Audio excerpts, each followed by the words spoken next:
What is up, ladies and gentlemen? How are you guys doing this morning? Welcome to another episode of the morning segment, and I cannot wait to talk to you guys about this. I have been wanting to talk about this for a couple days.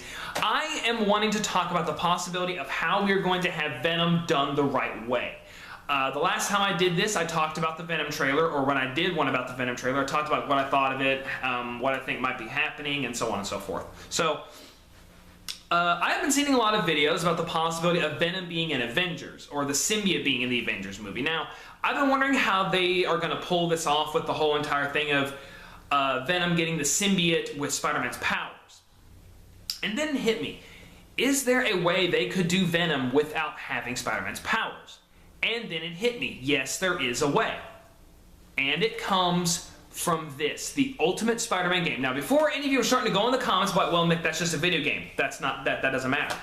Well, this is actually canon in the Ultimate Spider-Man comics. So this whole entire game is canon. There are comics about it. Find them and read them, trust me.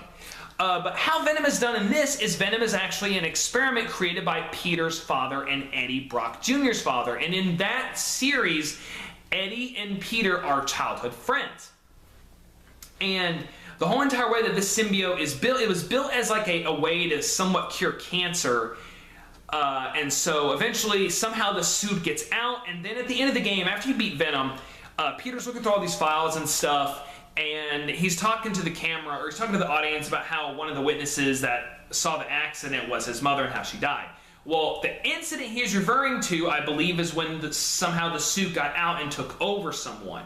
And the clip in that flashback showed that Venom had tendrils. He didn't necessarily have web. So, yes, in the Ultimate series, the suit still gets on Peter first, and then Eddie eventually goes and takes it and becomes Venom. But that doesn't mean it necessarily copied his powers. What the game says is that the DNA inside of Peter wanted to join with the particles inside the suit. It wanted to become one. So what I'm thinking that they could do is they could have the suit be based on the symbiote from the Ultimate Universe, where it already has powers of its own. It was already in its original makeup. So it could climb walls, but now Venom in this game, when he's climbing walls, he's not like, just sticking to them. He's actually like clawing the walls and putting marks in the glass and stuff like that, or in the frame of the building. Kind of like Miguel O'Hara. He has claws that he uses to climb the walls. So they could do that. Also, the original makeup of Venom is already huge. So Tom Hardy he's a freaking beast. He's ripped. But the Venom character is humongous. And Eddie Brock Jr. in this series is a minuscule. But when he has a suit, he's a freaking behemoth. So they could take a lot of qualities from the Ultimate Universe and apply it there. I think that would be a good way for them to get away with them not having to have the suit copy Spider-Man's powers per se. Now, there is another theory where people are thinking that somehow Venom is going to appear in Avengers, or the symbiote is going to appear in Avengers. Now, for those who don't know, the symbiote originally came from space.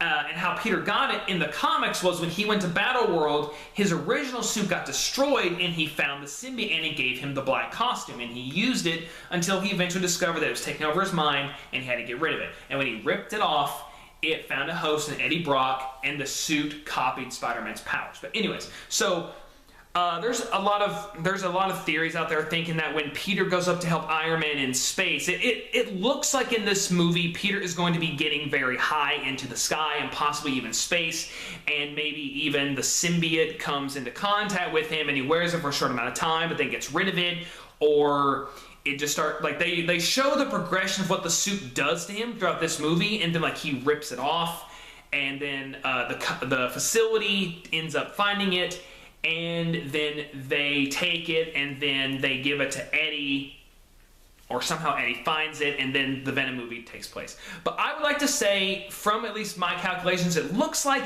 possibly the Venom movie and Avengers are going to be going on somewhat at the same time, or some of the events at least. At least the part in the trailer where Peter is is on a bus. In the first teaser trailer, we see Peter's on a bus with with the students. Now, a lot of people could say, well, you know, Nick, he's a student. He could just go to school by taking the bus. But from what I remember in the Homecoming movie, he doesn't take the bus. He walks. Honestly, we'll probably have to go back and watch Homecoming to confirm that. But it looks like they could be coming back from a field trip, and he either already has it or it attached itself to him and then got off. But I want to know what you guys think. Let's get this video 100 likes. Put in the comments below, what do you think we will get? Do you think we will get the Venom suit in Avengers itself, or do you think that we will get a different alteration? I really want to know. Guys, thank you so much for watching this video. Guys, I hope you are having a good day. Spring break is coming. Don't do anything stupid. And have a good day, guys.